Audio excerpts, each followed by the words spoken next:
You see, most business owners are trapped in their own creation. They think they have a business, but what they really have is a glorified high-paying job. If they stop working, revenue will stop. And if they step away for a second, decision making gets really, really slow. And if they take a vacation for 6 months, the whole thing collapses. You see, that's not really a business. That's a very fragile system that's one step away from self-destruction and is always dependent and reliant upon you. You see, the wealthiest people do not operate like this. They play a different game. And this is why Jeff Bezos do not run Amazon. He built a framework, a system framework that Amazon runs upon with all its ecosystem. This is why people like Warren Buffett doesn't manage any of his portfolio companies. He built operating systems and he hires qualified operators to run those companies based on his operating systems. And that's why families like the Rothschild, you never hear about them. They are completely invisible because they own whole financial systems that last for generations. And in this video, I will break down for you the exact system framework that I follow to make my company scale, thrive, and operate with or without my involvement. Now, what you need to notice is that for every new level of business, new complexities show up, and that's the reality of it. And in this video, what I want to do is just break down what I believe are the 3 core business principles or systems that any business independently of the scale need to have.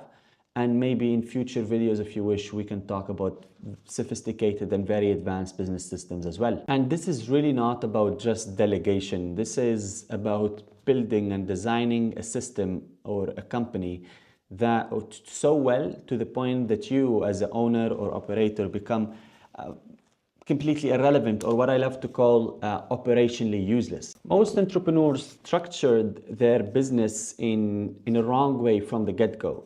They built something that is so reliant on them, and they are the middle and the center of everything, that they think subconsciously they are in control, but what they really are doing is choking their business to death. If every decision needs to run through you in your organization, you are the bottleneck. If your team cannot take decisions and cannot operate without you, you're not really a CEO, you're just a high-level employee. And if you take a step back and then suddenly your business starts declining, you have built, unfortunately, something very fragile. And the solution to all of this is that you need to change your perspective to business from an operation that makes money to how can I architect this in a systematic way that it becomes a machine that runs on its own. And to do that, you need 3 systems. The first system is the self-sustaining decision-making system. And it allows your people to take decisions on a day-to-day, big or small, without the need of your approval. The second system is the process-driven execution system. And it allows your employees to get tasks done on a day-to-day without your micromanagement. The third system is what I love to call the ownership-based leadership structure. And it gives ownership to your employees over their roles. And it allows them to operate with autonomy, not dependency. So let's break all of them down, shall we? The first thing that I want to talk about is the self-sustaining decision-making system. And you see, most businesses fail to scale because the entrepreneur or the owner is the only one capable of making high-level decisions. And if everything requires your approval in your business, you are the bottleneck that's slowing everything down.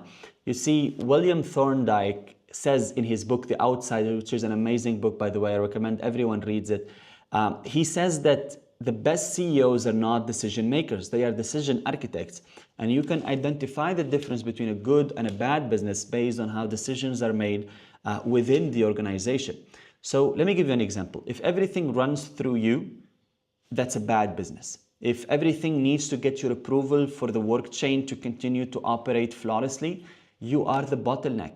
And if every decision within the business has a framework that needs to be made upon and everything is self-sustained, that's a good business. That's a scalable business. Now, here's how you can do this. The first step is to try to remove yourself from all the day-to-day operations by documenting as much as possible. You see, SOPs and documentation is your best friend when scaling a business, because at one point at scale, it's impossible for you to teach everything what to do, and it's not your job, as a matter of fact. Your job is to build self-sustained systems that teach people what to do on a daily basis. And documentation help you do that. For example, if your sales team continue to reach out to you for pricing strategies or what to offer as products to XYZ client and what to do here and what to do there, the best thing you can do is to create maybe something like a pricing playbook, or document how to do outreach, or document how to structure sales calls, and document as much things as possible that will help them answer all the questions they have. Because subconsciously what happens is that people will only reach out to you because they think your thought process of solving XYZ problem is better than theirs, or they don't have it. But when you document everything for them, you train their minds to think on their own, and they don't need you to take the certain decisions. The second thing is what I love to call the decision ladder, or hierarchy if you wish. And it consists of who does what, clear KPIs, clear organizational structure. Who does this, and which decisions goes through which departments, and what are the frameworks that these decisions are made upon. So clear organizational structure and clear KPIs for each employee, whether normal employee or leadership team, is very, very important. And the third step is to implement, and I really love this concept, it's called the disagree and commit culture. And I learned this from Principles by Ray Dalio, where he explains that the best organizations do not make decisions on gut feelings. They have a predefined and pre-established workflows that eliminate emotional bias completely. So if your teams, independently of the department, cannot make decisions without you, that's not really a business. He says that's a dictatorship. The second thing that I want to talk about is the process-driven execution system. And you see, most businesses operate on chaos. They don't have repeatable processes. And I learned this the hard way. 3 years ago, I used to travel a lot, and whenever I travel on vacation or something, within a few days, things get chaotic. People will start bugging me with questions all the time. Employees will start to panic. Clients will start texting me about things that are not being done properly. And it felt like I have created a bottleneck, a prison that disguised as a company. And I wasn't truly free. And that's when I realized that I really need to take a step back and solve this problem and build processes that people can execute on without the need of my involvement. And here's how you can apply this as well. The first thing is to structure your business workflows as a follow the recipe structure. Let me explain that. You need, as I said earlier, to document everything that's repeatable on a day-to-day, big or small. And a great example of this is McDonald's. If you want to become a McDonald's franchisee, it doesn't matter if you have never flipped a burger in your life. You can still follow their operating system and be successful. If you look at McDonald's employees, usually they are teenagers, and even the entry-level managers, they usually would be people in their early 20s or late 20s. You don't need to be senior, you don't need to be experienced. You just need to have a bit of a brain and follow the instructions, follow the operating system, and you will be able to execute your tasks smoothly and in an efficient way. Step 2 to this is to install AI infrastructures and automation whenever possible. You see, the biggest thing that will drain your employees' energy is repeatable, routinic tasks that do not affect their KPIs. And if you have these things, and every business has these tasks or these small inefficient tasks that can be automated, you generally... The second step to this is to introduce and install AI infrastructures and automated systems whenever possible. Everything that's repeated more than once on a day-to-day, and doesn't have a major effect, or it's not revenue generating, you need to automate it probably. And there is, from my experience, there are repeatable tasks that do not affect directly employees' KPI tend to drain their energy. So automating them would probably be a great investment. Let me give you an example. In our company, 95% of our client acquisition system is automated. From the second they see an ad or they receive an email, a cold email outreach, to the second they get onboarded, it's 95% automated except for the sales call itself. Anything else is automated. Beforehand, someone used to do that. We had people that needed to do outreach. We had people that needed to manage the CRM, to call the leads, to pick up, to try to book them in, to follow up with them on their appointment and remind them of their appointment, to prepare the proposals, to prepare to do the follow-up on the proposals, and to get them on board, and to create their Google Docs, and to create their sort of account infrastructure with us.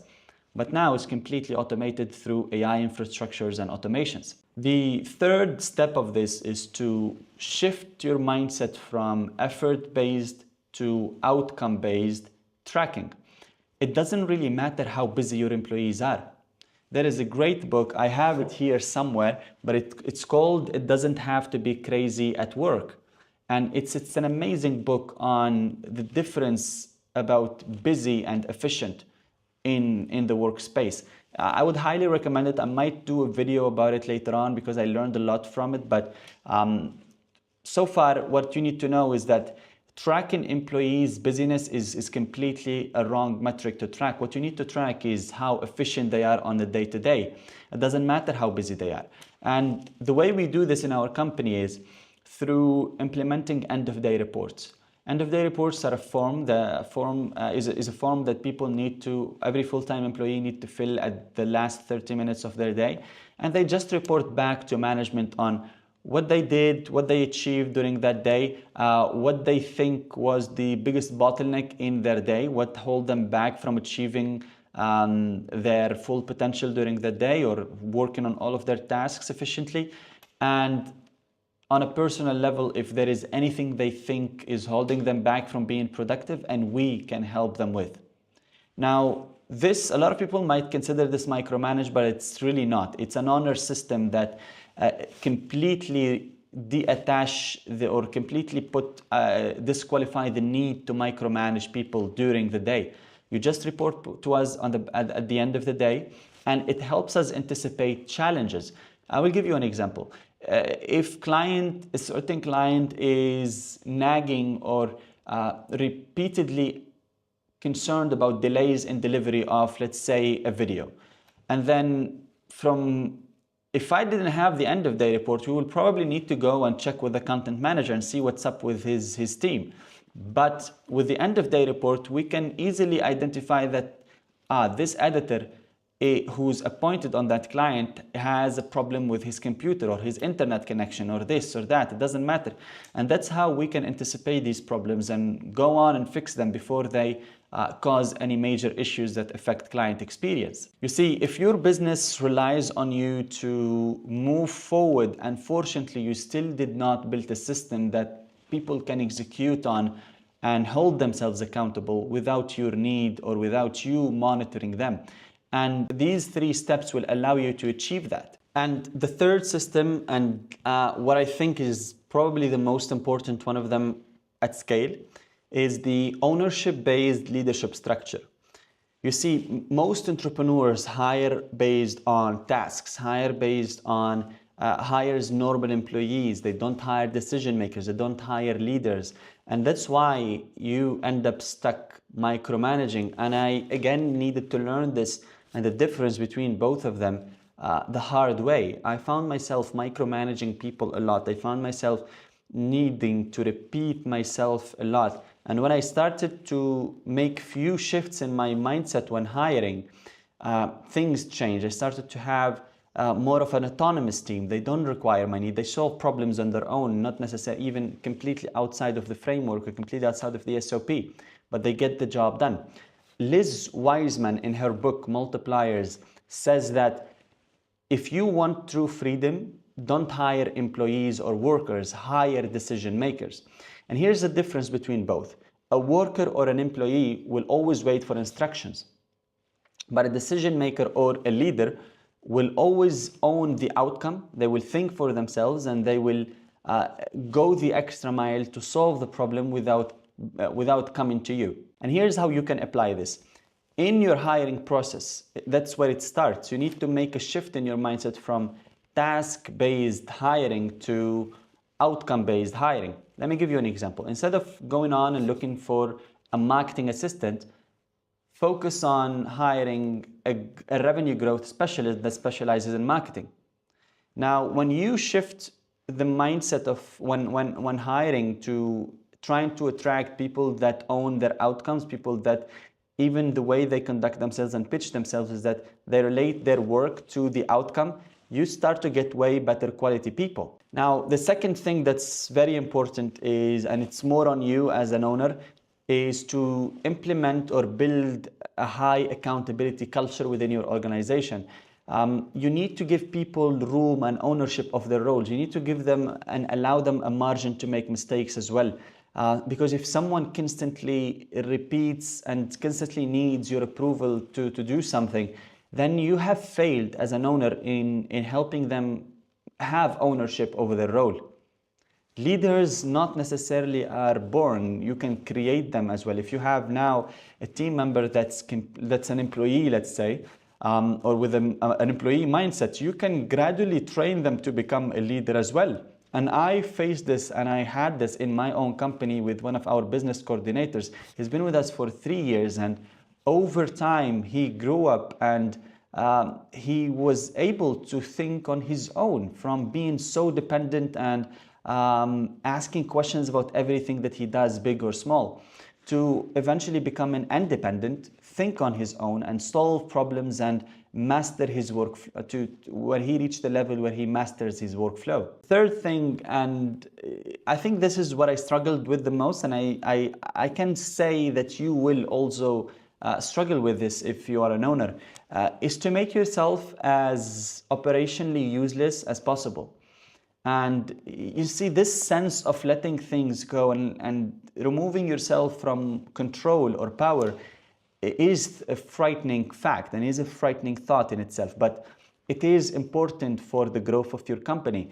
If you are needed on a constant basis, you are the bottleneck. You will always be the center of attention, and you will always be what hinders your company's growth. So letting go of power, the goal is not to be in control. The goal is not to be important. The goal is to have a business that's so structured so well that you as an owner become irrelevant.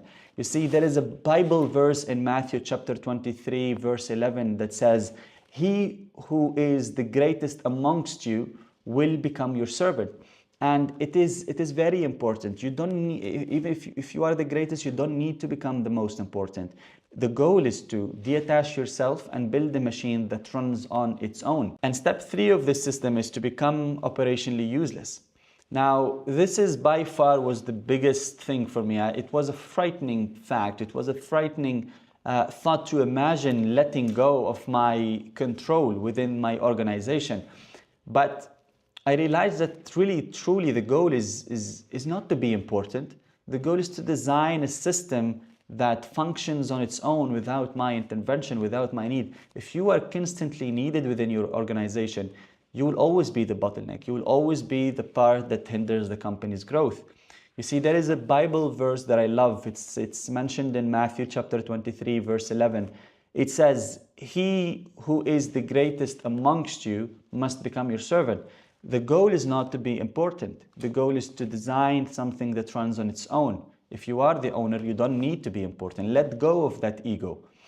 You see, if there is something that I learned over the last few years, is that true leadership is not really about control.